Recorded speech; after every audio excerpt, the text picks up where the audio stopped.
investors. My name is Jerry Frank, and I'm co-founder and CEO at Asset Rover. And today I am here with Shayna Fridinger, who is a risk consultant with Millhiser Smith. Welcome. Thank you. Thank you for having me. So we wanted to ask you a series of questions about what you do for real estate investors. So I thought we would start today with you just telling us a little bit about yourself and how you became an insurance agent and a risk consultant. Well, similar to probably many people in my field, you don't decide when you're at a young age that you're going to become an insurance agent. It's something that I came across in an entry-level position in a claims department, found that I had a real passion for it, I really enjoyed the field, started educating myself more and working my way up the food chain, and decided that sales and personal lines specifically was where I wanted to be. Excellent.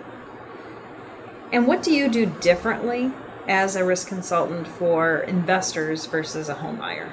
Well, ideally, when somebody comes to us and they're looking to purchase, they're starting off with investment properties, we're really going to want to have them look at their entire insurance package.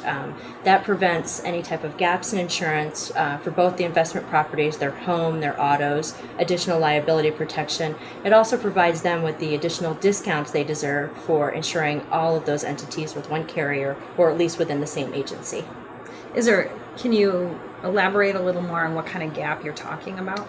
Well, when you're looking at liability, that's really where your exposure is for gaps. If you have your homeowners with one carrier and with one agency, and investment properties with another carrier, even an umbrella, which is an additional level of liability protection with another carrier, you're concerned about whether or not the underlying requirements are being met. In the event of a loss, you're also dealing with then 3 different carriers at claim time. We've had some pretty substantial weather-related storms, weather-related claims that come through with major storms that could definitely affect all 3 of those entities. So there really is some benefit in keeping everything under one. Without a doubt. Yeah. All right. What kinds of questions should an investor be asking when they're looking for an insurance agent? Well, I think when anyone's looking for an insurance agent, they're going to want to know the level of experience they have, and they're going to want to make sure that they have the level of experience that's going to allow them to be an asset to their insured success, but by the same token, be proficient in the new and up-and-coming resources available. I would also find out their availability. I mean, if they're the type of investor that's going to need to be touching base with this agent often, are they in the office on a regular basis? If not, are they available on their mobile phone? The level of communication between the investor and the agent is going to be key, because you want to build that relationship and have it continue to grow. The size of the firm they work for, that's also extremely important, especially if you're just starting out.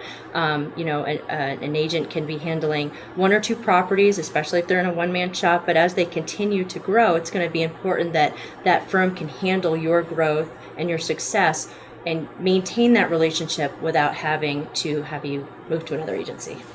So if I want to summarize that, experience, ability to grow with the investor. Relationship. Yeah, relationship, communication. Yep, absolutely. All right. In addition to insuring investor property, is there other types of insurance that an investor should be aware of and think about when they're assembling their team and assembling their insurance? I think liability protection is really the key component in addition to the property. Oftentimes people will think of the tangible property that they have invested in and making sure that in the event of catastrophic loss, it can be rebuilt and that loss can be assessed. But I think that the bigger picture oftentimes comes with the liability exposures, the unknowns.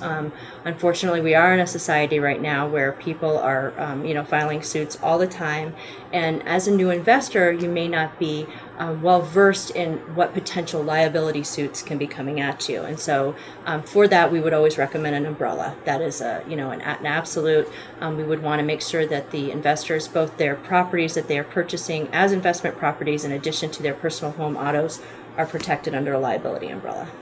And usually, when I think about an umbrella policy, in my previous thought pattern, I always thought, well, I'm not a wealthy person. I don't need an umbrella policy. Sure.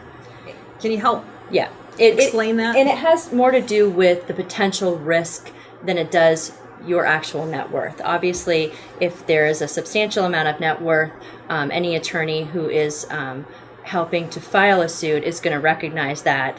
However, it has more to do with what your legal liability would be, and quite honestly, your net worth doesn't always have to coincide with the exposure there. So I honestly, I will work with an umbrella and sell an umbrella to a person who is in a renter's policy and has a single car auto. I think that they are an extremely powerful piece of protection at an extremely reasonable premium. Thank you. That's great. Good to know. Can you give us an example of something that's been fairly eye-opening to you as someone who's used your services in the past? Sure. Regarding investment properties, there's been quite a few recently. One of the things that's been a real issue, especially in our area, in our industry, is roofs. The underwriters right now are really cracking down on the condition of a roof. And so if we have an underwriter that's looking at an investment property and there's any indication that the roof could be more than 15 years old, there's an exposure there that they may amend the coverage to actual cash value versus replacement cost. A 15-year-old roof is not an old roof, and so that could be a real eye-opening experience for an investor. Another would be the unfortunate situation where you purchase a property, it's in excellent condition, it is ready for a tenant, and it just doesn't rent. And then you have a vacancy issue. And most of our policies are going to stipulate that the property be rented. And so after about 3 months, an underwriter's not going to feel comfortable with a property that's sitting empty. The good news is, at this agency we have several different options. They're not always ideal when it comes to premium, and so it is really, really helpful if you have a renter lined up or that situation never occurs. But those are some things that a new investor may not be prepared for. Mm-hmm. Right. Are there other trends that you're seeing in the insurance agency that we should be aware of or think about? Updates are key. The underwriters are going to want to know when we submit for a quote that, again, the roof has been updated. Circuit breakers are something that's really become almost a requirement with all of my carriers. If the home has fuses, it certainly doesn't mean that it's not an outstanding electrical system, but usually underwriting is going to turn it down. And so if you are looking at investment properties and it does currently have fuses, I would consider maybe even adding that to part of a purchase agreement, because then you're running into an insurability issue after you've purchased a property. Right. What kinds of advice would you give to a new investor as they're getting started? I think if I could point out one thing, it would definitely be to really know the property well. I think it's key to make sure that you know any type of claim history that could be at the location. Unfortunately, if you end up with a property that looks ideal and is, tenant ready, it could have had some loss history that you may not be aware of. And unfortunately, that loss history may end up causing you some liability issues in the future. One to think about would be like a past water loss, especially substantial water loss, where then unfortunately in the future you could be looking at some mold issues. And again, then you're dealing with some tenant liability issues. Those claims should be disclosed to you when you're purchasing the property, and certainly I would recommend having it be part of a purchase agreement, that the property be inspected and that any claim history be fully disclosed. Are there any unique services that your company offers that investors should be aware of? Well, I think Millhiser Smith is really, really key on educating their clients and being an advocate for their entire insurance package. And we're here to be an ally for you. We represent some outstanding carriers, and so it is our job to make sure that when you call in about a question about a current policy, or you have a potential claim, or you have some concerns about a location, that we're here as a resource and somebody who can educate you in our field to make sure that you're making all the best decisions that you can. Mm-hmm. Great, thank you. And odds are that at some point, and the more properties you have, the more likely this is going to happen, you are going to have a claim. Yes. And what should a real estate investor know about that process up front so that they can be prepared for it? I think a big part of that is going to be the mentality that you have around a claim. When you purchase an insurance policy, be it for an investment location, your primary home, or even an auto, the policy is there to protect you from financial hardship as a result of a loss. That's its goal. And so if you are experiencing a potential claim, or you're in the middle of a claim, the reason that you use your policy is to prevent you from going into any kind of financial hardship. That being said, I think that when a client of mine calls in and has a question about a claim, one of the things we do is we talk through it. Is this something that you can self-insure this time? Is this something that is catastrophic enough that you need to use your policy and it's appropriate to do so?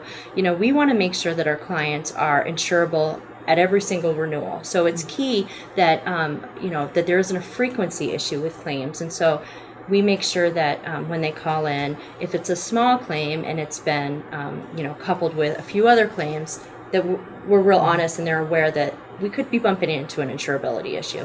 So I think how you view the whole claims process is key. Okay. Going back to a little bit around the umbrella policy. Mm-hmm. Can you explain a circumstance where the umbrella policy might come into play and how that works? Sure. From the investor's perspective, when you sign a tenant up, when they sign the lease, and they disclose everything that's going on with them at that point in their life, you have a full picture of what you're entering into with the contract with this individual or this family. I have a feeling, though, that circumstances change throughout the year. I mean, if you have not told the tenant, for example, we don't allow trampolines, they may assume, hey, let's put up a trampoline.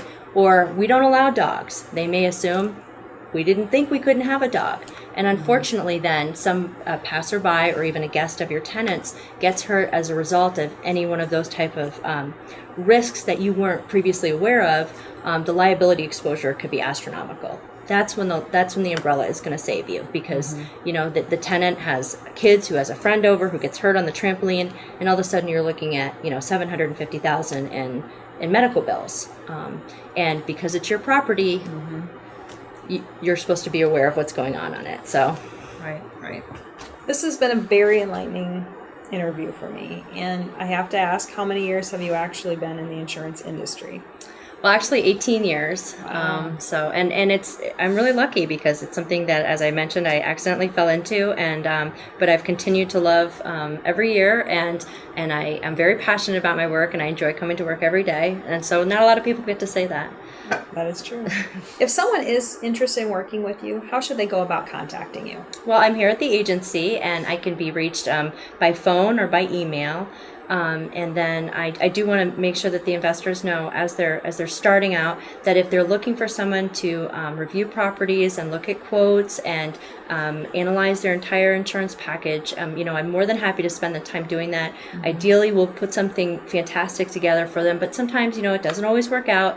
And if that's the case, at least I could be a resource for them as they're starting out. Excellent. Thank you very much. You're welcome.